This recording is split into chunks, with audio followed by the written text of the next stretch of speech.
ቤተክርስቲያን ስትሄድ አትሰቀቅም። ምንም ሆነ ሂድ፣ ሌባሁን፣ አመንዝራሁን፣ ነፍሰ ገዳይሁን፣ ቀማኛሁን ምን ሁን ወደ ክርስቶስ ቤት ስትመጣ ሊፈረድብህ አትመጣም። ሊምርህ ነው ያመጣ። የልብ መድኃኒት ለኩላሊት አይሆንም። ለኩላሊት የሚሆነው ለጨጓራ ይታዘዛል። ለሌላ በመሆኑ ቀርቶ ሳይድ ኢፌክቱ በቀረል። የእግዚአብሔር ቃል ግን ለሁሉም በሽታ የምናዘው አንድ መድኃኒት ነው። መድኃኒቱ አንድ ነው፣ ለሁሉም በሽታ ይታዘዛል። አንድ ሰው የእግዚአብሔር ስለሆነ ጤና ያገኛል ማለት አንችልም። የእግዚአብሔር ባለመሆኑ ጤና ያጣል ማለትም አንችልም። ታማችሁ ጸበል ተጠምቃችሁ ስላልዳናችሁ እግዚአብሔር ትቷችሁ አይደለም። ስለዳንም ከሰው ለይቶ እግዚአብሔር ስለወደደን አይደለም። መከራ ትዕግስት ያስተምራል፣ ትዕግስትም ተስፋን ያስተምራል፣ ተስፋ ደግሞ አያሳፍርም ይላል። ቤተ ክርስቲያን የመሄድ የመጀመሪያው መስፈርት ምን እንደሆነ ታውቃላችሁ? ምህረት ማድረግ። ምህረት የሌላቸው ሰዎች ምህረት አያገኙ። ቤተ ክርስቲያን ስትሄዱ ማንንም የሚከስል ሌና ሊኖረን አይገባም። ምህረት ሳይኖረን እዚሁ ማረነ ማለት ምህረት ሳይኖረን ማረኝ ትላለህ። አትምርም። ቢያንስ ተው ይተውላችኋል፣ ይቅር በሉ ይቅር ይላቸዋል። ወንዶች በሽታቸው ምንድን ነው? ዝሙት። ሴትን ባዩ ቁጥር በዝሙት መነደፍ ማለት። ሴቶች የእነሱ በሽታቸው ምንድን ነው? ትውዝፍት፣ ጌጥ ማብዛት ነው። የካህናት በሽታቸው ምንድን ነው? ትዕቢት ነው። አይምሯችን ረቂቅ፣ እግዚአብሔርን የሚያሰላስል፣ ስለ እግዚአብሔር የሚያሰላስል፣ ስለ እግዚአብሔር የሚናገር፣ ስልጣናችን ምጡቅ፣ ተወዳዳሪ የሌለው ማለት ነው። ባላንጣም አይነሳም።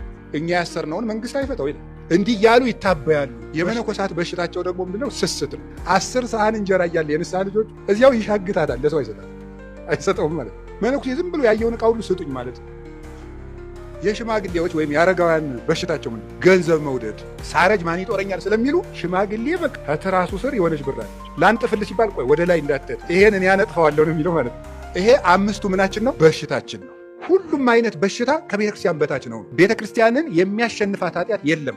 ምንም የኃጢአት ማህበር ቢኖር ከጌታችን ከኢየሱስ ክርስቶስ ደም በላይ የሚሆን ኃጢአት የለም። ምንም ነገር ቢሆን በእሱ ደም ይደመሰሳል። ምንም ኃጢአት ከእግዚአብሔር ይቅርታ በታች። የሥላሴን ስም ማጥናት መማር፣ በሥላሴ ስም መመካት፣ በአብ በወልድ በመንፈስ ሲበሉ አማትቦ መብላት፣ ከቤት ሲወጡ አማትቦ መውጣት፣ ወደ ቤት ስትገቡ የራሳችሁ ቤት እንኳ ቢሆን አማትባችሁ መግባት፣ ውላችሁ ወጥታችሁ እንኳ ቢሆን ተመልሳችሁ ስትገቡ አማትባችሁ መግባት፣ የራሳችሁን እስክብሪቶ ለሰዋውታችሁ እንኳ ቢሆን ሲመለስ አማትቦ መቀበል። የትም ቦታ ላይ የሥላሴን ስም ማህተም ማድረግ ነው። የጌታችን መድኃኒታችን ኢየሱስ ክርስቶስን ስም መጥራት። ሰይጣን ኢየሱስ እንደሚባል ስም አድርጎ የሚጠላው ነገር የለም። ታውቃላችሁ? እውነት ነው። የእግዚአብሔር ልጅ ጌታዬ ኢየሱስ ክርስቶስ ሆይ ማረኝ ሲባል ከሰማይ በታች ከምድር በላይ ከምድር በታች ያለ ጉልበት ሁሉ ለኢየሱስ ክርስቶስ ስም ሊሰግድ ይገባል። ስለዚህ በጌታችን በኢየሱስ ክርስቶስ ስም መመካት፣ ስሙን ጠርቶ መተኛት፣ ስሙን ጠርቶ መውጣት፣ ትራንስፖርት የሚሆን መንገድ ላይ የሚሆን የእሱን ስም እየጠሩ መሄድ። በኢየሱስ ክርስቶስ ስም ድል የማይነሳ አጋንንት የለም። እስቲ እግዚአብሔር ያሳያችሁ። ራሳችሁን ለመለወጥ ስንት ዓመት ለፍታችኋል? ደጋግሞ የሚጥለንን ኃጢአት ለመላቀቅ ስንት ዓመት ነው የደከማችሁ? 7 ዓመት ጣርኩኝ፣ አንድ ኃጢአት ግን ሊለቀኝ አልቻለም አትበል። አምና ባይሳካ ዘንድሮም ጣር፣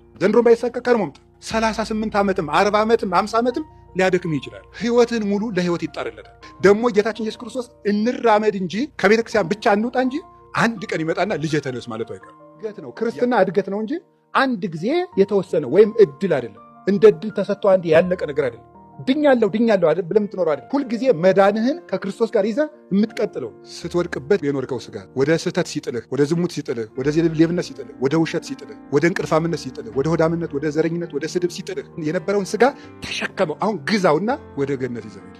አንድ ሰው የእግዚአብሔር ስለሆነ ጤና ያገኛል ማለት አንችልም። የእግዚአብሔር ባለመሆኑ ጤና ያጣል ማለትም አንችልም። ታማችሁ ጸበል ተጠምቃችሁ ስላልዳናችሁ እግዚአብሔር ትቷችሁ አይደለም። ስለዳንም ከሰው ለይቶ እግዚአብሔር ስለወደደን አይደለም።